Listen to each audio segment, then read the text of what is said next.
بینەرانی خۆشەویستی بەرنامەی ئاسۆی بەرابەری سڵاوتان لەبێ زۆر خۆشحاڵم کە جارێکی تر بەم بەرنامەوە دەبمە میوانی ماڵەکانتان. شۆڕشی شکۆمەندی ژن ژیان ئازادی یان شۆڕشی ژینە هەم سیمایەکی سیاسی و هەم سیمایەکی کۆمەڵایەتی هەیە. ئەم شۆڕشە تا ئێستا دەستکەوتی گرنگی هەبووە کە لە ڕووی تایبەتمەندی سیاسی و کۆمەڵایەتیەوە تێکەڵاون. لە بەرنامەی ئەمڕۆی ئاسۆی بەرابەریدا بەنیازم یەکێک لە دەستکەوتە بە نرخەکانی واتە نزیکبوونەوەی بنەماڵەکان بە تایبەت دایکانی قوربانیانی شۆڕشی ئەم دوایە لە یەکتر و دابینکردنی بنەمای خەباتێکی یەکگرت و بەردەستەکەمەوە. ماوەیەکە شۆڕشگێڕان تێکۆشەران و کەسوکاری گیان بەخکردووان هاوکار لەگەڵ ڕێوڕسمی پرسە و یادکردنەوەی ڕۆڵەکانیان شۆڕشی ئێران لە ناوەرۆکێکی ئاینی بەچاو کردوەتەوە وە کردویانە بە کەرەستێکی سیاسی. لەسەر بنەمای ئەم دەستکەوتە مێژوویە دایکانی گیان بەخکردووان دەستیان کردووە بە نزیکبوونەوە و دروستکردنی جۆرێک لە هاوپەیمانی لەگەڵ یەکتر بە مەبەستی بە دوواداچوون بۆ ئەم دیادە کە زۆر جێی سەرنجە داوامان کردووە لە هاوڕێگەلاوێژی ڕۆستەمی ئەنجامی کمیتەی ناوەندی کۆمەڵە کە لەم بەرنمەیە بەشدار بێت و لێکۆڵینەوە لەسەر بابەتە جۆراوجۆرەکانی و دەستکەوتەکانی قسە بکەین. فەرموون تا کۆتایی لەگەڵمان بن.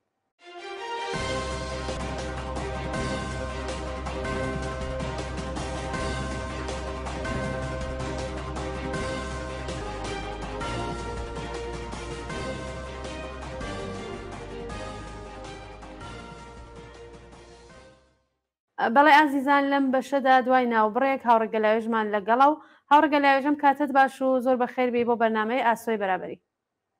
زۆر سپاس هەموو کاتێکتان باش ماندوو نەبن. پێم خۆشە لێرەوە سڵاوی خۆم ئاراستەی ئێوە هەموو هاوڕێیان و هەروەها بینەرانی ئەو بەرنامەیە بکەم لە خزمەتاندا. بەڵێ زۆر سپاس هاوڕێگەلاوێژ ئەو هەوڵانە چین کە بەڵێنی دەجەن بە دایکانی گیان بەخکردو و کۆبوونەوە و جۆرێک لە یەکڕێزی دروستکەن بەڕای جنابچان. لە ڕاستیدا دایکانی گیان بەخکردو نەکەروان بەڵکو دایکانی ئامان بە درێژای حاکمیەتی کۆماری ئیسلامیەوە دەور و نەخشی زۆریان هەبووە لە کۆمەڵگادا بەتایبەتی لەم دەورەی حەوت مانگەی شۆڕشی ژیناوە شۆڕشی ژن ژیان ئازادیەوە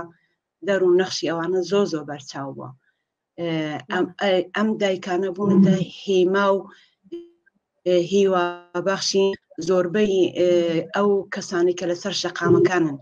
ورەی ئەو دایکانە واقعاً جێگای تەحسینە و بێوێنەیە لە مێژوودا. هەروە خۆی زۆر تاسیری هەبووە لەسەر نەترسی و هەروەها ورەی بەرزی شۆڕشگێڕان لە شەقامەکاندا. بەتایبەت لە دوو حەوتی ڕابردوودا لە دەورانی نەورۆزدا ئەو هاوپشتی و ئەو هەماهەنگی و ئەو سەردانی دایکەکان نمونەیەکی تاریخی بوو. لە زۆربەی شارەکان هەموو ئەو دایکانە سەردانی یەکتریان دەدا یا لەسەر مەزاری عەزیزەکانیان لە گۆڕستانەکان کۆدەبوونەوە پەیمانیان تازە دەکردەوە پشتیوانیان دەکردەوە قەولیان دەداکە ڕێگای منداڵەکان ئیدامەی هەیە. بەخۆشیەوە ئەوە نەتەنیا هەر فەقەت دایکەکان بوونی خانەوادەی گیان بەخت کردوان و یا خانەوادەی زیندانیان سیاسی بوون ئەکو خەڵکێکی زۆر خەڵکی ناڕازیش هاوکات لەگەڵەوان لە کۆر و کۆمەڵیەواندا بەشداریان کرد لەسەر گۆڕی گیان بەخت کردوەکان لە تاران و لە مەشهەد و لە کەرەز و لە شمال و لە ئیسفەهان بگرە تاکو زۆربەی شارەکانی کوردستان. ئەمە ئەوەمان پێدەڵەکە خەڵکی ئێران بەگشتی هەمووی ناڕازین، بەڵام لەم شۆڕشەدا خانەوادەی گیان بەخت کردوانی شۆڕشی ژینە زۆر ئێحساسی نزیکی و هاوپشتی دەکەن. ئەوان خۆیان وەکو یەک خانەوادە پێناسە دەکەن. بۆ نمونە ئەو لەیلا مادەوی دایکی دانێک محسنی مەحمودی دانێک لە گیان بەخت کردوانی ئەخیری شۆڕشی ژینە لە ئینستاگرامی خۆی پامێکیدا بە دەوڵەت وتی لە ئیتحادی ئێمە بترسێن، ئێوە خەریکن دوای نەفەسەکانی خۆتان دەچێشن. ینی ئەوە هۆشدارێکە فقط هۆشدارێکی لەفزی نییە، بەکۆ قدرەتێکی گەورەی بەرینی کۆمەڵایەتی لە ئێران و لە کوردستان لە پشتە نەتەنیا خانەوادەی گیانبەخت کردووان باکو تەواو خەڵکی ناڕازی و خەڵکی چاوساوی ئێران و کوردستان لە پشت ئەو پەیامانە و ئەوە پەیامێکی زۆر جددیە جمهوری ئیسلامیش واقعاً ئەوەی خەندرێتەوە زۆر دەزانێت باش دەزانێت کە ئەو ناتوانێت ئەو ورە و یەکگرتووی و هاوپشت ئیتحاد و ورەی ئەو خەڵکە تێک بشکێنێ وێ لە ماوەی 7 مانگدا بە هەر تەرفەندێک کە بۆی کراویستی و شۆڕشە سەرکوب بکە لە گرتنی دەستە جەمعی لە ئیعدامەوە بگرا لە تیرەندازیەوە بگرا لە ئەسلحەی گەرم کەڵەوەگرتنەوە بگرا لە تیرەندازی لە نزیکەوە چاوی سەدان نەفەری چۆر کرد زیندان سیان نەفەر لە جێ شکەنجەدا کوژران ئیعدامی کرد خلاصای ویستی شەڕی لە دەرەوە شەڕ بە کوردستان تەحمیل بکە بە پەهباد حملە کرد بە ئازاب ئەم جارەکانە ئەمانەش هیچی جوابی وەرنەگرتەوە دەستی کرد بە ژەهراویکردنی محەسیلەکان لە زۆربەی مەدرسەکانی کچانە لە تەواو ئێران و هەر ئێستاش مثلا هەر ئەم ڕۆژ مثلا لە زۆرێک لە شارەکان مثلا لە خۆی و لە سنە دۆکە لە سەقز یا لە زۆر دووسێ ڕۆژ لەوە پێش لە چەند مەدرسەی دەوروبەری شاری نەغەدا دەستی کرد دەستی دووبارە دەستی پێکردەوە بە ژەهراویکردنی منداڵەکان هەر تەرفەندێک کە دەیکا ناتوانێ ئەو ئیرادە ورە و یەکگرتووی خەڵکە تێک بشکێنێ بەکۆ هەموو جارەیە بە هەر سەرکوتێکە کۆماری ئیسلامی گرتوویەتی خەڵک زۆر ینی تۆڕەتر زۆر قایمتر بە شعاری زۆر زۆر کوبەندەتر هاتوونەتە مەیدان و چون دەزانێت ئەم خەڵک ئەم شۆڕشە دەیهەوێت تیشە لە ڕیشەی کولی دەم و دەستگا و حاکمیەتی کۆماری ئیسلامی بدە چەندین سیاسەتی مەسەڵەن جارێک گەشتی ئێرشادی هەڵوەشاندەوە دووبارە مەسەڵەن تهدیدی کردەوە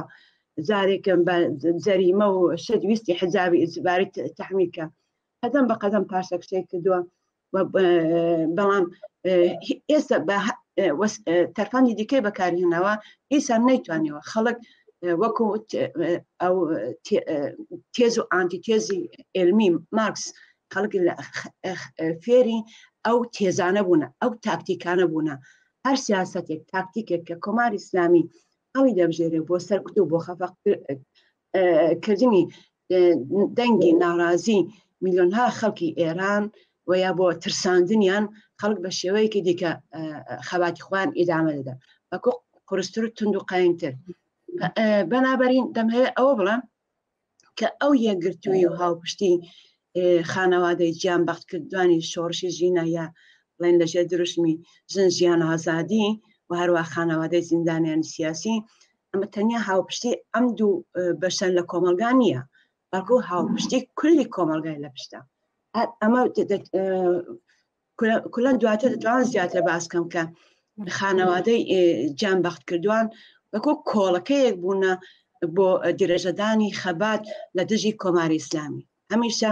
تادیدێک بۆ بەسەر کۆماری ئیسلامی زۆر خزمەتیان کردو بە شۆڕش و زۆر پاشەکشیان کردو بە کۆماری ئیسلامی زۆر کاریان کردووە هەر ئێستاش ئەم خانەوادانە دەتوانن ینی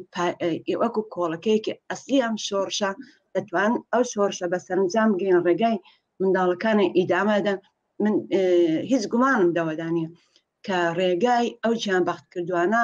لەلایەن خانەوادەکانیان نەتەنیا خانەوادەکانە بەڵکو کولی کۆمەلگا درێژە پێدەدرێن ئەوە بە ئامانجی منداڵەکانیان بەدیدێن ئامانجی منداڵەکانیشیان هیچ شتێک نییە جگە لە ڕوخانی کۆماری ئیسلامی و بنیادکردنی کۆمەلگایەکی ئازاد و ئاسوودە و بەرابەر ڕەفاه بۆ هەموو کەس بەبێت چەوسانەوە بەبێ بوونی زیندانی سیاسی بەبێ شکەنجە بەبێ ئێعدام بەبێ سەرکوتی خەڵک بەبێ خوێنڕشتن من دڵنیام کە ئەو هاوپشتیە بۆ خۆی هیمایەکی گەورەیە بۆ خۆی هەوێنێکی گەورەیە بۆ بە سەرنجامگەیانی ئەو شۆڕشە و بۆ ڕوخانی کۆماری ئیسلامی بەڵێ زۆر سپاس پێشەوەی کە ئەزمونونەکان و یەکگرتوانی دایکان لە ئێران و لە کوردستان باسکەین دەتوانین یەکێک لە ئەو ئەزمونانەی کە زۆر باسی لە کراواتە دایکانی مەیدانی مایۆ لە ئاژانتین هەڵکەوتو لە ئەمریکای لاتین یادێ بکەین. ئێوە چیتان هەیە وەکو زانیاری لەسەر ئەم دایکانە کە بۆ بینەرانی خۆشەویستی تەلەڤیزیۆن ئێمە باسی بکەن؟ قەڵێ پێشەوە کە بسمە سەر مێژووی پێکهێنانی ئەو دایکانی مەیدانی مایۆ لە پایتەختی ئارژانتین. ئارژانتین لە ساڵی 1976دا بە کودەتایەکی نیزامی بە هاوکاری دەوڵەتی ئەمریکا حکوومەتێکی دیکتاتۆری نیزامی هاتە سەرکار. هەر لە سەرەتای هاتنە سەرکاری ئەم حکوومەتە دیکتاتۆرە دەستی کرد بە قەتڵ عامی شەریفترین و شۆڕژێرترین ئینسانەکانی ئارژانتین. لە ماوەی 1 ساڵ لە حاکمیەتیدا نزیک بە 30,000 شۆڕژێر کە زۆربەیان چەپ بوون و ڕووناکبیر بوون، یا معەلیم بوون یا ڕێبەرانی ئیتحادیەهای کارگەری بوون، لەلایەن دەوڵەتی دیکتاتۆری نیزامی ئەو کاتی ئارژانتین ڕەفێندران و بێسەروشان کران. یعنی وەکو نەسل کوشێک هەمووی کوشتن و جەنازەکانشی تەحویلی خانەوادەیان نەدانەوە، بێسەروشانیان کردن. ئەمەش ینی ئەوە ماهیەتی هەر حکوومەتێکی دیکتاتۆر و جنایەتکارە بۆ چاوترسانی خەڵک دەست دەکەن بە نەسل کوشی، دەست دەکەن بە ئێدامی دەستە جەمعی و هەروەها بێسەروشۆنکردنی جەنازەکانیان. لەم کاتەدا بوو لە ساڵی 1970 1 ساڵ دایکانی ئەو کەسانی کە ڕەفێندرا بوون بێسەروشۆنکران دەستیان کرد بە احتراز لە مەیدانی مایۆ لە پایتەختی ئارژانتین. هەموو پێنجشەمبانی هەفتە کۆ دەبوونەوە و داوایان دەکرد کە ئێمە منداڵەکانی خۆمان دەوێتەوە و هەروەها بە ئارمێکیش بە پارچەیەکی سپیکە لەسەریان نابوو، نێوی منداڵەکانیان لەسەر نووسی بوو یا ئەکسی منداڵەکانی پێبوو. هەموو هەفتان لەو مەیدانە کۆ دەبوونەوە. لە سەرتاوە 14 ژن بوون کە ئەم ڕێکخراوەیان پێکێنا. وردە وردە کە هەموو هەفتان دەچوونە مەیدان و شعاریان دەدا و داوای ئەویان دەکرد کە منداڵەکانیان دەکردەوە و هەروەها دژی دەوڵەتی دیکتاتۆری نیزامی ئەو کاتی ئارژانتینی شعاریان دەدا. وردە وردە دایکانێکی زۆر پێیان پەیوەست بوون. 30,000 جوان بەسەر بیرفێنی و قەتڵامیکەی 30,000 خانەوادە کەم نییە. وردە وردە هەموو هەفتە بە گروپی دایکانی مەیدانی مایۆ زیاد بوو. وای لە هاتکەیتر دەوڵەت بۆی تەحمل نەکرا حزوری ئەو دایکانە لەو مەیدانەدا. ئەو مەیدانە زۆر مەشهورە. ئەو مەیدانە ساڵی 1800 کە ئارژانتین بۆ یەکەم جار لە ئیسپانیا جیابەوە استقلالی وەگر بە مەیدانێکی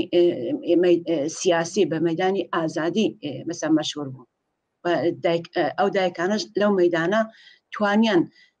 خۆیان مەترابکەن، دەنگی خۆیان بە تەواو کۆمەڵگەی ئارژانتین، نەتەنیا ئارژانتین، ئەکو بە تەواو دنیا ڕابگەێنن. دەوڵەتی ئەو کات زۆر لیان ترسا لەم ژنانەی کە پێکەنەری ئەم کۆڕی دایکانی مەیدانی مایۆ بوون. 3 نەفەر لە پێکەنەرەکانی ڕابەرانی ئەو ژنانەی دیتۆ کوشتنی. دیارە کوشتنی ئەو 3 نەفەر لە ڕابەرانی ئەم دەمێ بە وردی باسی کەم کە ئەو سەناریە و تەجروبەی مێژوویە لە ئێرانیش بووە، لە زۆر وڵاتی دیکەش بۆ دەتوانێت تیکرارش بێتەوە. پێمە دەتوانین لە ئەزمموونیەوە ئیسفادە بکەین. باشێک لە دایکەکان چاوترسیان بوون و بە هەم مەیدانیان بەجێهێشت، بەڵام زۆرینەیان مانەوە لە مەیدانەکان و دەست بەجێ ئارایشێک خۆیان سازمان داوە ژنێکی دیکەیان، ژنێکی لێهاتوویان وەکو ڕێبەری ئەم تەشەکولە هەڵبژارد و هەر لە سەرەتای هەڵبژارنی ئەم ڕێبەرە شۆڕژێرا و ژنە بەیانەیەکیدا خەتاب بە دەوڵەتی ئەو کات بە داوای خوێنی منداڵەکانیان کرد و دەنگی ئەوانی دنیا ڕاگەیان. هەر ئەم شۆڕشی ئەم دایکانە بوو کە لە ساڵی 1970ەوە درێژەی بوو تا سەرنجام ساڵی 1983 بوو بەشێک لە کۆڵەکەی ینی پایگای ئیجتماعی شۆڕشی خەڵکی ئارژانتین لە دژی حکوومەتی نیزامی و دیکتاتۆری ئەو کاتی ئارژانتین لە ساڵی 1983 ئەو دەوڵەتی ئەو کات سکوتی کرد تێکشکا ڕووخا خەباتی ئەم دایکانە بەوەش کۆتایی نەهات خواهانیەوە بوون کە ئامرین و ئاملینی قاتڵینی منداڵەکانیان دەوێت محاکمە بکرێن هەر وەختە بوو کە کۆمیسیۆنێکیان پێکێنا کە ئەو پەروەندانە بەڕەسی بکەن کە ئەوانە مجازات بکرێن و ئەوەش بەڵام دەوڵەت بۆیە ئەوانەی بێسەر و شەمکردن بۆی کە هیچ سەنەدێک لە پاش خۆی بەجێ نێڵە کە دوایە ئەسا سازمانی ملل یان بەسەن دەوڵەتەکانی نێونەتەوەیی بتوانن سەنێک بەستەوە پەیدا بکەن بۆ کە ئەوانی پێمەحکومکەن بەڵام شۆڕشی ئەم دایکانە ینی وای کرد کە دەوڵەت نەیتوانی بەو ئامانجەی خۆی بگە کۆمیسیۆنێکیان پێکێنا کە قاتڵینەکان مجازات بکرێن یارە کۆمیسیۆنە سازشکار بوو دەتوانێت لە داهاتووی ئێرانیشدا کە دەوڵەتی کۆماری ئیسلامی بڕوخی کۆمیسیۆنێکی ئەوە پێک بێ ئەو کۆمیسیۆنە دەتوانێت سازشکار بێ و دایکەکان قبوڵیان نەبوو ئەو کۆمیسیۆنە ماوەیەک ساڵە کاری کرد دوایە پەروەندەکانی تحتیل کرد ینی بلاخەرە بە ئەو دایکانە توانیان سەرانی جنایەتکاری دەوڵەتی ئەو کاتی ئارژانتین بێنە دادگاوە بێنە سەرمیزی شکایەتەوە دادگای دەوڵەتی بکەن محکوم بکرێن ئەو کۆمیسیۆنە کە سازشکار بوو ئەو کە دەوڵەتی دوایش کە ئەوێش دەوڵەتێکی زۆر ینی حامی خەڵک نەبوو درێژە دەری ڕێگای ئەم شۆڕژێرانە نەبوو ئەفوەکی عمومیدا ینی هەمووی ئەوانەی بەرعات کردن ئەفوی دا کە ئیتر ئەوانە پەروەندەکەیان بەسرا بەڵام دیسان ئەم دایکانە بێدەنگ نەبوو لە ساڵی 2010 خەبات و تێکۆشانی ئەوان هەر ئیدامەی هەبوو تا ساڵی 2010 ڕئیس جمهوری ئەو کاتی ئارژانتین لەلایەن سازمانی حقوقی بەشەرەوە بە حەبسی ئەبەد محکوم کرا دواتر حەبسی ئەبەدەکەی بوو بە 50 ساڵ دەمهەوێت ئەوە بگەیانم کە ینی مقاومەت و هاوپشتی و یەکگرتووی ئەم دایکانە بوو بەهۆی ئەوە کە ئەوان دادخایی منداڵەکانیان کرد کە ئەوان سەرانی جنایەتکاران هێنا پای دادگاوە محکومیان کردن و نانهێشت خوێنی منداڵەکانان بە فیرۆپسیە ئەوەش بوو بە ئەزمونێکی گەورە بۆ تەواو وڵاتانی دنیا هەر ئێستاش زۆربەی وڵاتانی دنیا هەر ئەم ڕێگەی ئیدامە دەدەن لە فەلەستینەوە بگرە لە تورکیەوە بگرە لە ئێرانەوە بگرە لە زۆر وڵاتی ئەمریکای لاتینەوە بگرە ڕێگای و دایکانە ئیدامە هەیە وەکو مێژوویەکی تاریخی واقعا بە نرخە کە ئیتر هیچ دەوڵەتێکی دیکتاتۆر ئەوە زۆر بە هاسانی و بەراحەتی نەتوانێت شۆڕژێران بیانگرێ و ئیدامیان کە و بێسەرشۆنیان کە دوای خەڵک چاوترسێم کە و هیچ کەسیش دادخایی نەکە یعنی وەدووی ڕێگای ئەوان نەکەوێت ئەم دەرسی ئەم دایکانی مەیدانی مایۆ واقعا دەبی وەکو لاپەڕەیەکی زێڕین لە مێژوودا ماوەتەوە و ئەوە کۆمەک دەکە کە لە دنیای داهاتوودا کە ئەو دەوڵەتە دیکتاتۆرانە کە دەبێ بڕوخێن بە هیممەت و شۆڕشی گەلانی چەوساوە هەروە ئەو دایکانە و خەڵکی مەحروم و زەحمەتکێش کە ئیتر دەستی جنایەتکاران لە قەتڵ عام لە بێسەرشۆنکردنی شۆڕژێران کورتکەنەوە و ئەوان بترسێن لە پاشە ڕۆژی کردەوەی جنایەتکارانی خۆیان بچێشنە پای دادگا و دادگای عمومی و بینەملەلی دادگایەکی خەڵک و بە سزای جنایەتەکانی خۆیان بگەن ئەمە دەرسێکی زۆر گرنگە کە ئەم دایکانی شۆڕژێری مەیدانی مایۆ بۆ ئێمەیان خوڵقاندووە و ئێستاش وەکو دەرسێک لەو زۆربەی وڵاتەکان کەڵکی لێوەردەگیرێ و ڕێگەیەوە هەر ئیدامەیە بەڵای زۆر سپاس هاوڕێگەلاوێش خۆشتان نزانن و زانیاریەکان کە لە بەردەستان ئەوە نیشان دەدەن کە ڕێخستنی دایکان لە کوردستان لە شاری سنەوە دەستی پێکردووە کۆمەڵێک لە دایکانی گیان بەخکردوانی پێشمەرگە و چەکدارانی پێشمەرگە ڕێکخراوێکیان دروست کرد کە بە دایکانی پێشمەرگە ناسراوە ئەم ڕێکخراوە شۆڕژگەرە کاریگەر و دواتر فراوانتر بوو زانیاریتان چییە و چی لەم بارەوە دەزانن کە بۆمان باس بکەن لو دورانەوە پێشمەرگە بووم و لە خەبات و ورە و مقاومەتی دایکانی پێشمەرگە و دایکانی گیانبەخت کردو واقعا ئێستاش کە ئێستایە بۆ من هەمیشە ئێلهام بەخش بوونە، یعنی تەجروبەی زیندوم هەیە، رابطەی زیندوم لەگەڵیان هەبووە. درست ئەو سەردەم کە دایکانی مەیدانی مایۆ ساڵی 1983 کە ئەوان خەریکبوون بەخەرەبوون بە باعثی ڕوخانی دەوڵەتی نیزامی و دیکتاتۆریا و کاتی ئارژانتین لەو سەرودبەندەدا بوو، دەبێتە ساڵی 1362 کە ئەو وەختە پێشمەرگە لە تەواو کوردستان حزوری هەبوو، مبارزەی مسلحانە، نەتەنیا مبارزەی مسلحانەی پێشمەرگە، خەڵکیش لەگەڵ پێشمەرگە لەگەڵ کۆماری ئیسلامی دەستی پێکرد بوو و هەروەها جمهوری ئیسلامی لە بەهاری 58ەوە بە دەستوری خومینی بە فتوای خومینی حملەیان کردە کوردستان ئەنداژی کرد، خەڵکێکی زۆر کوژرا لەو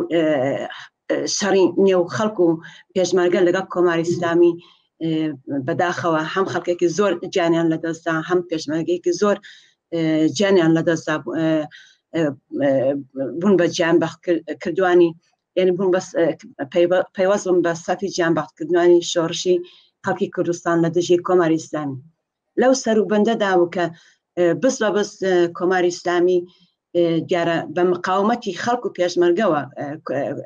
توانیان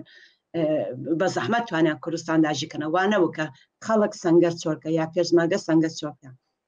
بە شەڕێکی خوێناوی دەوڵەتی کۆماری ئیسلامی توانی کوردستان داگیر بکە.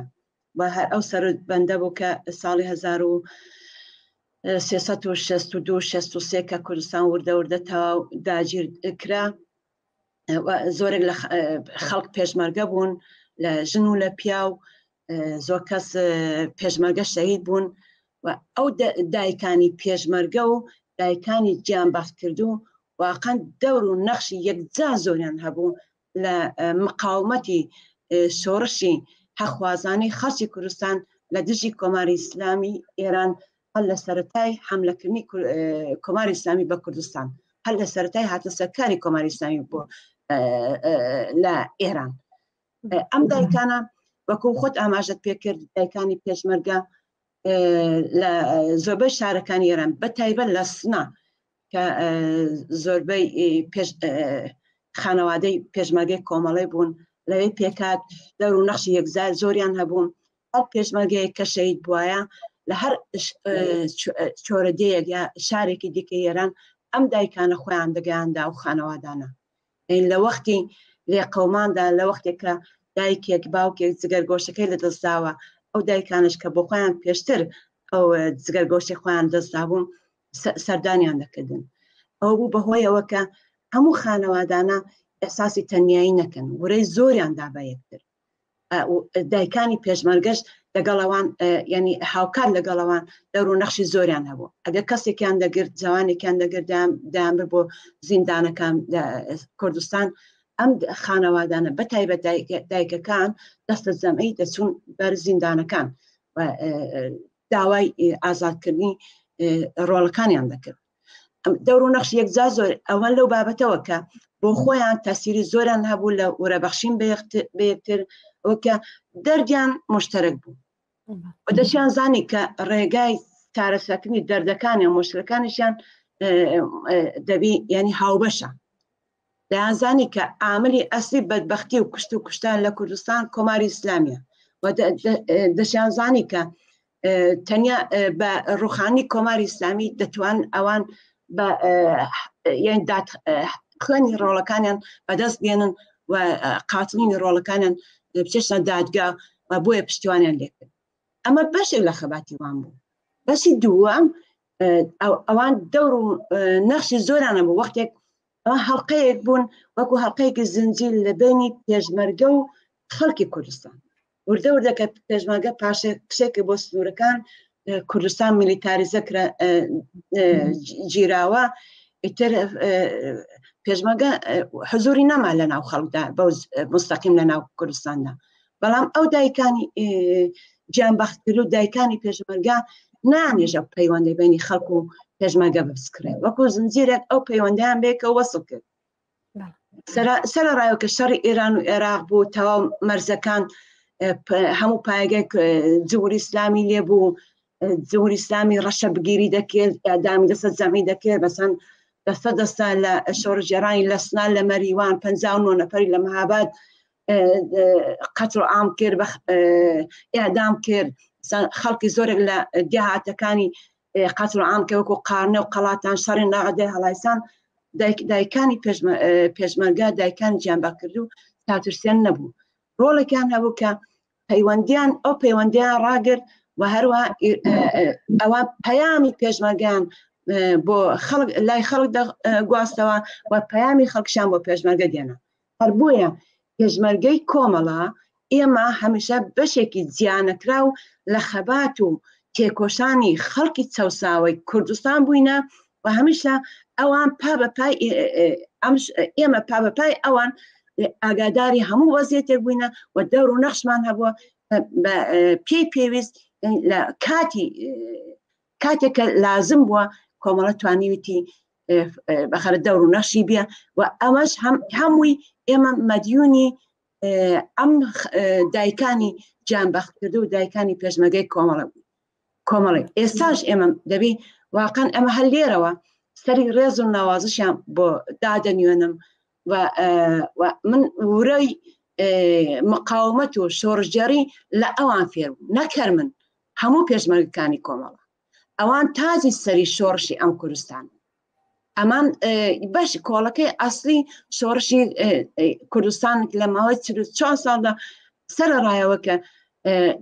دەیان خانەوادە بە چەندین ئەزیز ڕۆڵەی خۆیان لەدەستدا وڕێی خۆیان لەدەست نەدا، ئەوان وریان دەدا بە ئێمە وەختێک ئەوان پێشمەرگەیەکمان گیانی بەخت دەکرد داهاتن بۆ وەردوگاکە سەری ئێماندا ئێمە ناڕەحەت بووندەکیە ئەوان دڵخۆشی ئێمان دەداوە یان کوت ئێوە منداڵی ئێمەن، ئێوە لە جێگای ڕۆڵەکانی ئێمە. ئەمە کەمەیە بەڕاستی ئەمە ڕوحەیەکی شۆڕژگێڕیە، ئەمە لە فکرێکی ئازاد و شۆڕژگێڕیەوە دێکە دایکێکی جەرگ سوتاو کە بە چەندین جاری جەرگی سوتاوە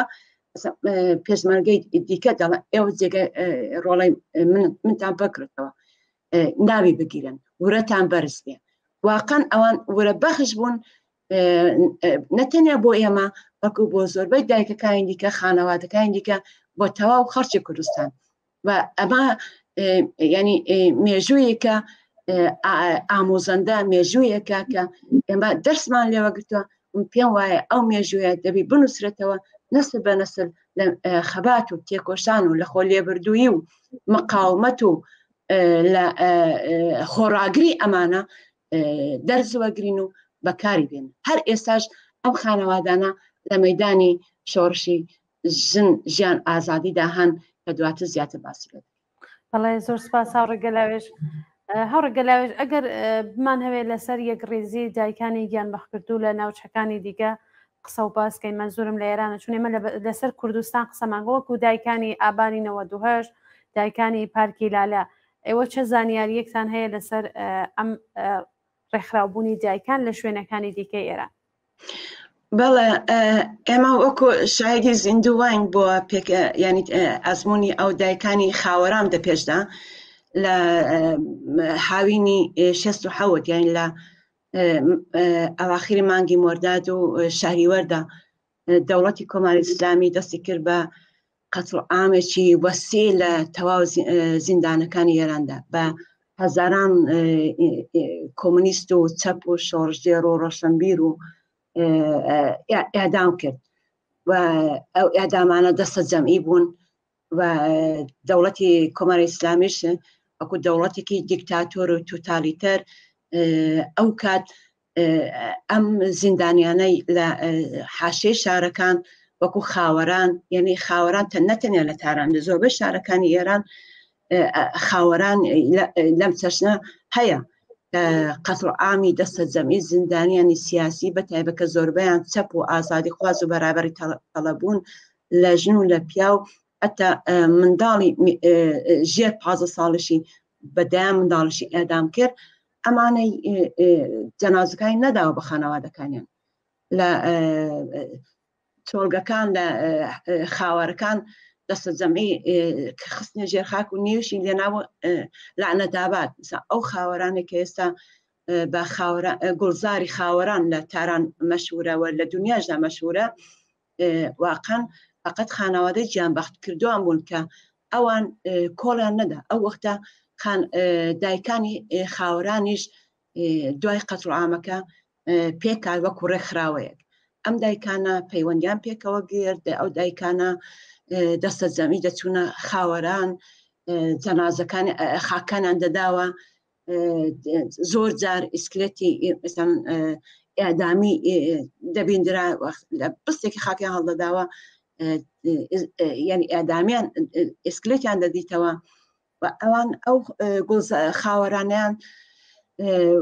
گوڵزار کرد هەموو یعنی تقریباً ئەوایلەکەی هەموو هەفتان زاروا هەموو مانجی ئەزە هەموو ساڵێ ئەو دایکان لە تەواو ئێران کۆ دەبنەوە سەر گوڵزاری خاوەران ئەو شوێنانەی کە زیندانیانی سیاسی لە ساڵی 67 دەوڵەتی کۆماری ئیسلامی قەتڵ عامی کردن دەر و نەخشیان هەبوو جمهوری ئیسلامیش دەویست سەرەکە یعنی نەسل کوشتێکی وەسیعی کرد بە هەزاران شۆڕژێر و کۆمونیستی قەتڵ عام کرد پێی وابوو بە شاردنەوەی جەنازەی ئەوان لە چۆلگاکان لە خاوەرەکان دەتوانێت کە مەسەڵەن کەس ڕێگەیوان ئیدامانە دە کەس احتراز نەکەن بەڵام بەپێچەوانە دایکانی خاوەران کۆڵیان نەدا دایکانی خاوەران ئەوان خاهانی ئەوە بوون کە دەبێت ینی تۆڵەی ڕۆڵەکانە بستێنەوە واروان دەور و نەخشیان هەبوو کە احترازیان کرد بە سازمانی ملل بە هەزاران بەسەنە سەفحە بە دەیان هەزار سەفحە شکایەت لەلایەن ئەو خانەوادان دایکانەوە لەلایەن سازمانی ملل سەبت بووە و ئەم جنایەتیان سەبت کرد کە کۆماری ئیسلامی ئەگەر سبەینی بڕوخێ ناتوانێت لەژێر باری ئەم جنایەتە دەرچێت دەوێت دادگایی بینەملەلی بکرێت دەبێت بە سزای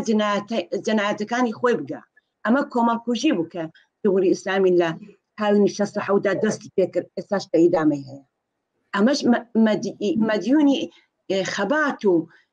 لە خۆ لێبردووی و تێکۆشان و یەکگرتووی دایکانی خاوەرانی ئەمە بەشی دایکانی خاوەران دوایی لە ساڵی 1970 کە ئەو خیزشێکە 1970 قەتڵ عام بوو کرا خەڵکێکی زۆر قەتڵ عام کرا لەوێشدا ئەسەن دایکانی پارکی لالە پێکات لە تاران ئەم دایکانی پارکی لالەش هەر لە چەشنی دایکانی خاوەران لە ئەزمموی ئەوان کەڵکیان وەگرت و ئەوانش توانیان دەنگی جگەرگۆشتەکانی خۆیان بە دنیا ڕابگەن کە خوێنی ئەوان ون نەبێ و سەنەدیان سەبت کردووە لە سەنەدی جنایەت لە ئەلەی قاتڵینی منداڵەکانی دواترش ئابانی 98 هەروەها 96 کە خەڵکێکی لەو ئاخێزانەدا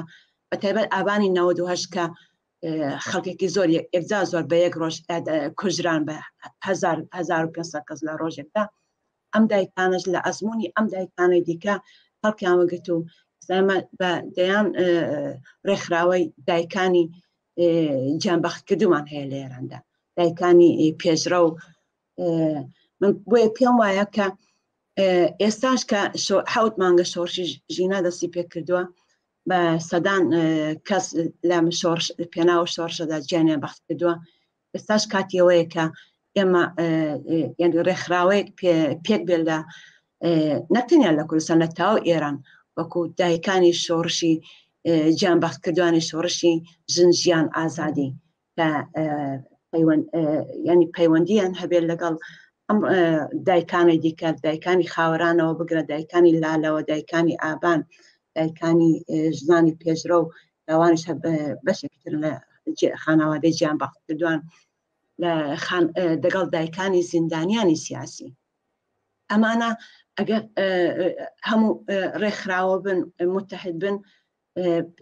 ینی بە میلیۆنها خانەوادە دەگرێتەوە چون بەداخەوە کەس نیە لە ئێران پەروەندەیەکی زیندانی نەبێت بە هەزاران کەس بوونتە قوربانی تا ئێستا بە هەزاران کەس ئەعدام کراون بە هەزاران کەسە زیندانینە هەمووی ئەو خانەوادانە کۆبێتەوە ئەمن هێزێکی لە بن میلیۆنی لە بن نەهاتوویە لە دژی کۆماری ئیسلامی کە نەتەنیاوان دەتوانن درێژە دەری ڕێگای خەباتی ڕۆڵەکانیان بن بەکو دەتوانن ینی تۆڵەی منداڵەکانیشیان بستێنەوە ئەو کاتەیە کە ئەو کاتەیە فقط کە کۆماری ئیسلامی بڕوخێ و ئاملین و ینی قاتڵینی ڕۆڵەکانیان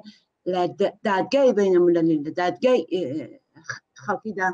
بە سزای جنایەتەکانی خۆیان بکەن ئەوان چەندین نەسلیان لە ئێران واقعا نابود کرد یەک نەسل نا لە 67ەوە دەستیان پێ کرد ئێستاش بە هەزاران کەسیان مەسەن لە شۆڕشی ژینادا زیندانی کردەوە بە سەدان کەسیان کوشتەوە بە سەدان کەسیان فەلەس کردووە چاویان چۆ کردووە بە هەزاران مثل منداڵیان بە تایبەت کچانیان دەرمان خوار کردووە ینی دەرمانی شیمیایان پێداون ئەمانە هەموو تاوانێکی تاوانی جەنگی پێدەڵن کە لە سازمانی ملەتدا قەدەغەیە بەڵام کۆماری ئیسلامی پەکی پێناکەوێ پێی وایە دەتوانێت هەروە لەوە بگذەرێ و بخۆی مەسئولێتی هیچ کامش لەوانش قبول ناکە بەڵام بە هیممەتی خەڵکی شۆڕژێری ئێران و کوردستان بەتایبەت خانەوادەی گیانبەخت کردووان و خانەوادەی زیندانیانی سیاسی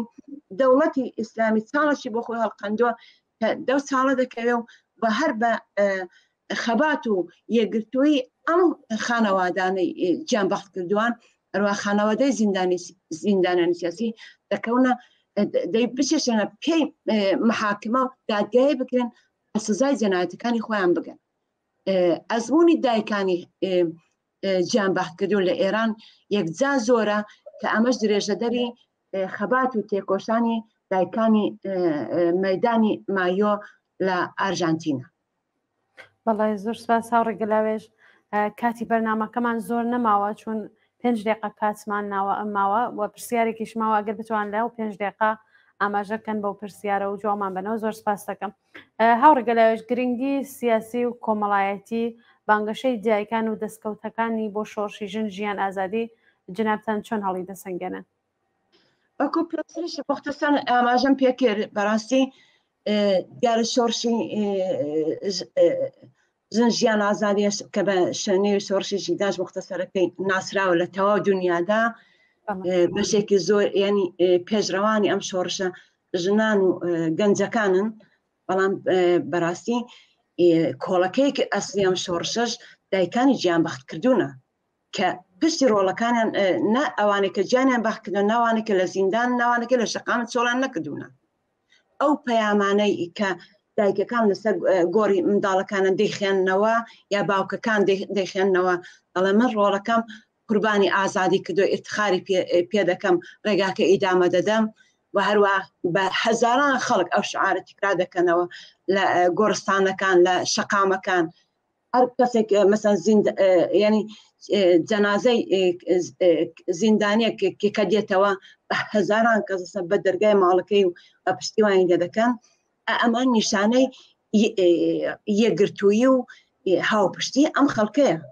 و هەر ئەمەیە کە واقعا پشتی خەڵکی دەوڵەتی شکاندووە دەوڵەت لەوە وحشەتی هەیە دەوڵەت لەوە وحشەتی هەیە کە بە هەموو شێوەیەک توانی تادیدی کردن کە ئێوە ئەگەر مثلا دەنگکەن مەزیز سەرخۆشی دانێن یا بەڕۆژ منداڵەکانتان جەنازەی منداڵەکەتان بنێژن کەسانە دیکەشتان دەگرن بەڵام کەس بەکی بەوە نەکەوت ها خودی چەقماغی شۆڕشی ژینە وەختی ژینە لە ژێر شکەنجەدا کوژرا و جەنازەکەی هاتەوە دەوڵەت تادیدی کردن دەویست بچۆن لە جەنازەکەی بنێژرێ بەڵام خانەوادەی ژینە بەخەرە بوێرانە جەنازەکەیان ڕاگە تا سعادەی بەیانی کە بە هەزاران خەڵک چوونە گۆڕستانی ئایسی هەروە بە دروستمی مەرگ بەر دیکتاتۆر مەرگ بە کۆماری ئیسلامی و بە شعاری ژن ژیان ئازادی ژنان لێسکەکانە سووتان ینی چەخماغی شۆڕشی ژینان لەوە دەستی پێکرد لە سەقزەوە لە گۆڕستانەکانەوە ئەم هیممەتی ئەم خانەوادانە واقعا دەتوانیت بڵێ کۆڵەکەی ئەسلیان شۆڕشەیە ورە دەبەخشن بەو گەنجانەی بەو ژن و پیاوە شۆڕژێڕانێکە لە شەقامەکان ئەمە بۆیە ئەم من یعنی بە نەکتەنیا من ئەوە مێژوو پێمانداڵەکە ئێستا زۆر پێویستەکە دایکانی گیانباختکردوانی شۆڕشی ژیناش ڕێکخراوەیەک پێک بێنن ڕێکخراوەیەکی سەرتاسەری لە ئێران و لە کوردستان کە ئەمە دەتوانێت یعنی زەرفێک بێ بۆ یەکگرتووی بۆ سازماندەهی اعتراضاتی بەبەرینی خەڵکی ئێران و کوردستان لە دژی کۆماری ئیسلامی جمهوری ئیسلامی خەریکە ئاخرین پەلەقاژەکانی خۆی دەوەشێنێ ئاخرین نەفەسەکانی خۆی دەچێشێ ئەوەی کە منداڵان دەرمان داو دەکەوە کە هەڕەشە دەکا نیشانەی واقع نیشان نقطە زەعفی ئەمە ینی پێشینەی ڕوخانی هەموو دەوڵەتێکی دیکتاتۆرە ئەگەر ڕێکخراوەیەکی ئاوا قەوی پێک بێ لەلایەن ئەو دایکانشەوە لە تاو ئێران و ئەوە دەتوانێت واقعا یعنی سرعەتی ئەم قەتاری ئینقلابە تونترکە و ینی دەوڵەتی کۆماری ئیسلامی لە ماوەیەکی زووتردا بڕۆخێ دەبێت ئەم خەڵکە ڕێکخراوە بێ و زەرفێکی مناسب پێکێنانی ینی ئیتحاد و یەکگرتووی دایکانی گیانباختکردنەوەی شۆڕشی ژیان ئازادی لە ئێران و لە کوردستانە ئەمە زۆر گرنگە و ئەمەش ترسێکی گەورەی خسۆتە ناو ڕێژیم و ئەگەم ڕێکخراوە پێک بێ واقعا شایستەی پشتیوانی لە تەواو دنیاە هەر وەکو شۆڕشی ژیان ئازادی خۆندەنگی دا و پشتیوانی جەهانی بۆ لای خۆی ڕاکێشاوە سرنجی دنیای بۆ لای خۆ ڕاکێشاوە من دڵنیام کە ئەم یەکگرتووی و پێکێنانی ئەم ڕێکخراوەیەش بەو ئەندازەیە ئاوەشکۆدار دەبێ و سرنجی دنیا بۆ لای خۆ ڕاکێشێ و ئەمەش ینی دەتوانێت یەکێک لە پایەکانی جمهوری ئیسلامی زیاتر زایفکە و پەیوەندی خەڵکی سەرشەقام و درێژەدانی ڕێگای گیانباختکردوان